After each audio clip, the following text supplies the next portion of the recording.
Kualoa Ranch is indeed a nice and beautiful, prominent part of the windward side of this island. And as far as my involvement and our family's involvement with this area, the Ahupua'a of Kualoa was owned by the king, as was all the other land in Hawaii. And in the time of the Great Mahele, the king split all the land into a number of different areas and land divisions, and therefore subsequently ownership. Some of it he kept for himself, some of it was crown lands, some he gave to the chiefs, some he gave to the Maka'ainana, or the common people. The Ahupua'a of Kualoa was his own personal land, and in 1850 he sold it to Garrett P. Judd, who was my great-great-great-grandfather, and that started the current history of Kualoa Ranch and everything that has happened since 1850. So basically, since that time, it's been primarily an agricultural operation.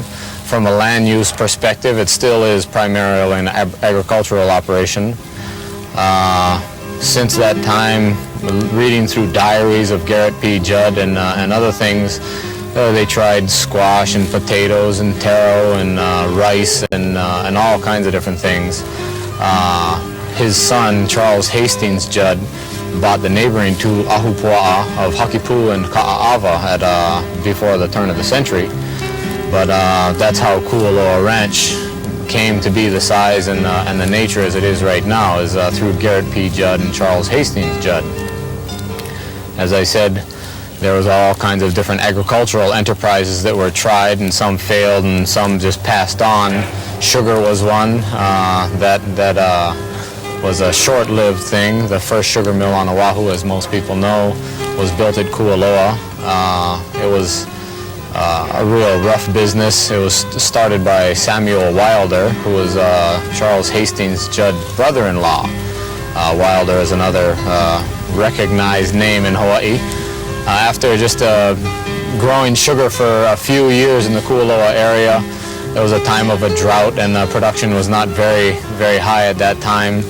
I think they ground about 300 tons a year during their span of production. Sugar plantations nowadays do that in a day, and so it's a relative to the time and the technology and all of that, but it puts things in perspective. One of the things that kind of broke the straw that broke the camel's back was when Samuel Wilder's young son was walking across a vat of boiling massaquite, or what's sugar juice. This is one of the processes they have. He was walking across a plank on top of this, and another guy was coming the other way, and he stepped on the side to let the boy pass, or the boy stepped on the side to let the other guy pass, and he was bumped and he fell into this thing, and he was 12 years old, I think. His name was Willie Wilder. And he, after some severe burns and everything, and a courageous effort to keep his chin up, he died. And that was the thing that, after a long struggle, helped contribute to shutting down the whole operation. The education program at the ranch started about 5 years ago. And we started that because we felt that there was a need in the community for farm experience and an agricultural experience for school children. And also it came about the time that many teachers started calling the ranch and asking, gee, can we bring our kids out?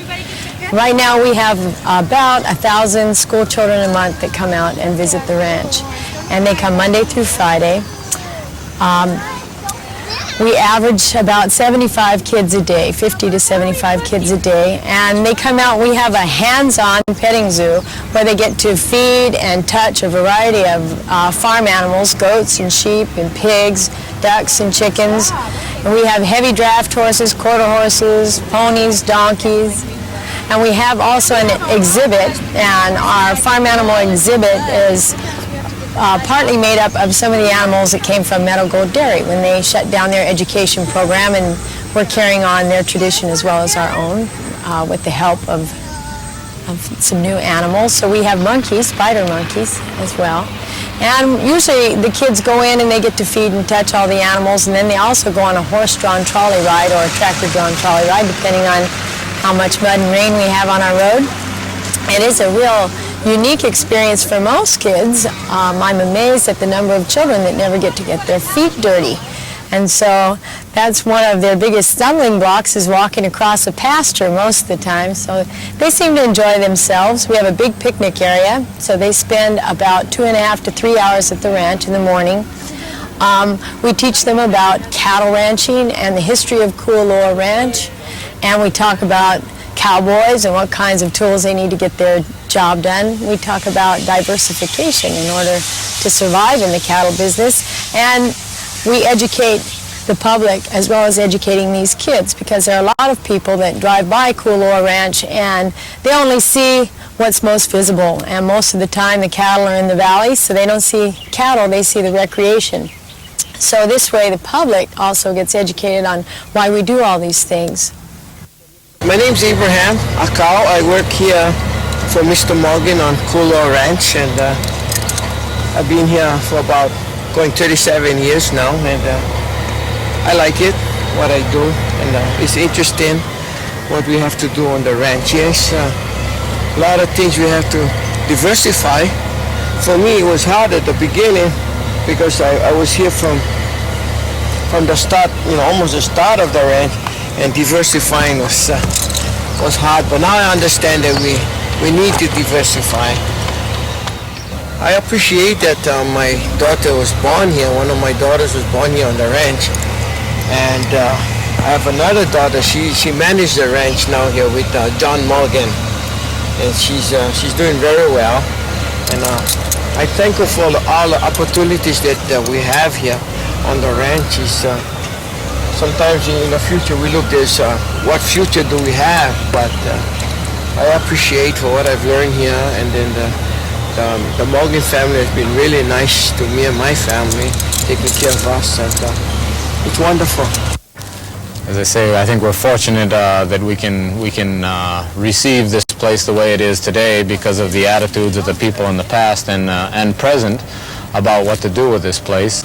The interest has never been only on how to maximize the bottom line profit, and that's how bad land use decisions are made. And we still maintain that, and we're very, very concerned about the future of it and everything, and so we want to keep it this way. So that's why we've gone into the recreation, and that's why it has worked for us, so we want to continue that. And we want to continue where it's applicable to do this kind of thing, where we integrate recreation with agriculture and open space, because it really works for us, and it's something that we see as continuing. People get to get out into the nature, which is good for people. Nature is good for people, and it's something that we see as beneficial to both our company and to the community as a whole. And so we want to continue doing that.